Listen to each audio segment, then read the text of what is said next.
नमस्ते दोस्तों, मैं हूं सुब्रत चौहान और आप देख रहे हैं फिश इन्फो चैनल। गाइस, आज की इस वीडियो में मैं आपसे कुछ मज़ेदार चीज़ शेयर करने वाला हूं।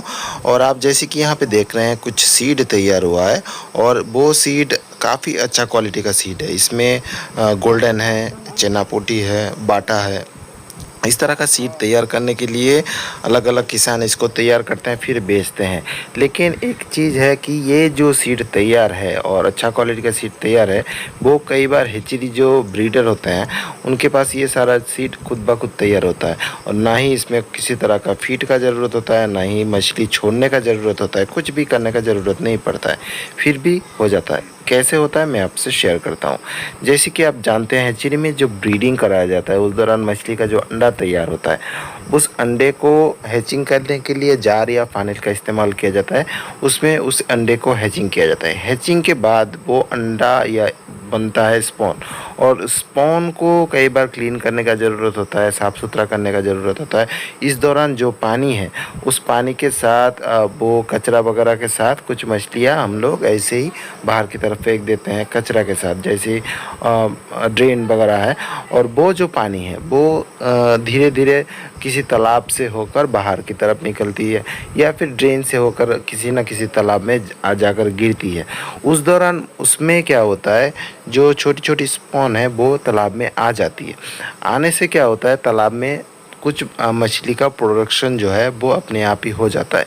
और ये प्रोडक्शन होने के बाद यहाँ पे कई तरह का मछलियाँ हो सकता है। जिस तरह का मछली को ब्रीडिंग कराया जाता है, स्पॉन तैयार किया जाता है, उस तरह का चीज़ें हो सकता है, मछली तैयार हो सकती है। लेकिन इसमें कुछ नुकसान भी है, कुछ फ़ायदा भी है, दोनों मैं आपको शेयर करता हूँ। सबसे बड़ा नुकसान है कि जब इस तरह से स्पॉन तालाब में तैयार हो जाता है खुद ब खुद ब्रूडर फिश का तालाब में, तो उस दौरान ब्रूडर को जो है क्वालिटी थोड़ा सा ख़राब हो जाता है। क्योंकि स्पॉन तैयार होने के बाद वो स्पॉन जो है जीरा या फिंगर लाइन तैयार हो जाती है। इसके बाद वो फीडिंग का जो है खर्चा उसको बढ़ा देती है, या फिर हम लोग जो ब्रूडर को फीड देते हैं उससे कुछ फीड को वो खा जाती है, जिससे ब्रूडर का जो फीड खाने का ज़रूरत होता है वो थोड़ा सा कम हो जाता है। इसके साथ साथ तालाब में डेंसिटी थोड़ा बढ़ जाता है, जिससे ब्रूडर में दिक्कत आता है। ये नुकसान होता है। और इस तरह का नुकसान ज़्यादा नहीं होता है, थोड़ा बहुत नुकसान होता है। और ये लगभग सीजन के लास्ट में आते आते इस तरह का स्पॉन से फ्राई बच्चा खुद ब खुद ही तैयार हो जाता है। और इसी रीज़न की वजह से हर साल तालाब को नया तरीके से तैयार करना पड़ता है, फिर से तालाब को सुखाना पड़ता है। इस तरह का जो मछलियाँ है उसको निकालना पड़ता है, फिर ब्रूडर को सही तरीके से स्टॉकिंग करना होता है।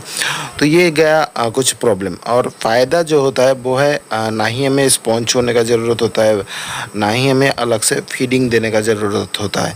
यहाँ पे ब्रूडर मछली को हम लोग जिस तरह का फीड देते हैं उसी फीड से ये मछलियाँ तैयार हो जाती है और हमें पता भी नहीं चलता है। कई बार हमें देखने को मिलता है कुछ बच्चा तैयार हुआ है, फिर हम उसको उठाने का कोशिश करते हैं या फिर उठा कर बेचते भी हैं। जैसे कि आप यहाँ पे देख रहे हैं कुछ मछलियाँ तैयार हो चुकी है। और कई बार ये जो स्पॉन का जो पानी गिरता है हैचरी का, वहाँ पे अंडा जो है वो ख़राब अंडा वगैरह होता है, तो उसको खाने के लिए मछलियाँ इकट्ठा हो जाती है।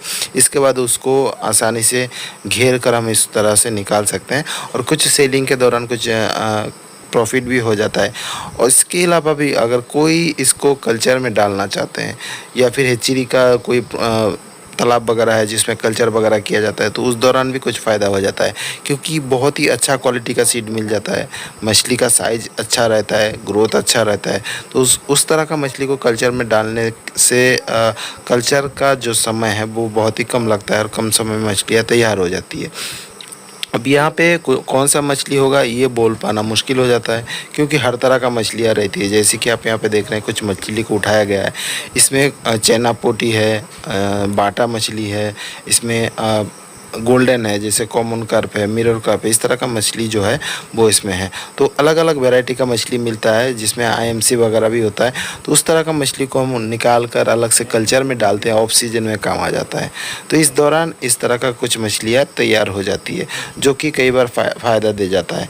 अब देख सकते हैं मछली का क्वालिटी कितना अच्छा होता है, क्योंकि ब्रूडर का जो फीड है वो ये मछलियाँ खाती है, जिससे इस मछली में ग्रोथ काफ़ी अच्छा आता है।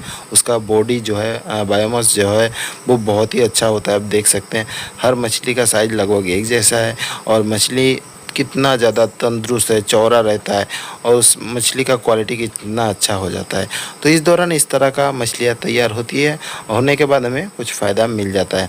आप अगर ब्रीडिंग वगैरह कराते हैं, हैचरी है, तो आपके साथ भी ऐसा होता होगा। तो छोटी सी इन्फॉर्मेशन थी, आज मैंने सोचा आपसे शेयर कर दूँ, इसीलिए शेयर कर दिया। आशा करता हूँ ये जानकारी आपको अच्छी लगी है और इस तरह का और जानकारी पाना है, चैनल को सब्सक्राइब कर लेना। वीडियो अच्छा लगा है तो लाइक करना, ज़्यादा से ज़्यादा शेयर करना। तो दोस्तों आज की वीडियो इतना ही, मिलते हैं नेक्स्ट वीडियो में नया एक टॉपिक के साथ। तब तक के लिए मैं सुब्रत चौहान आपसे विदा।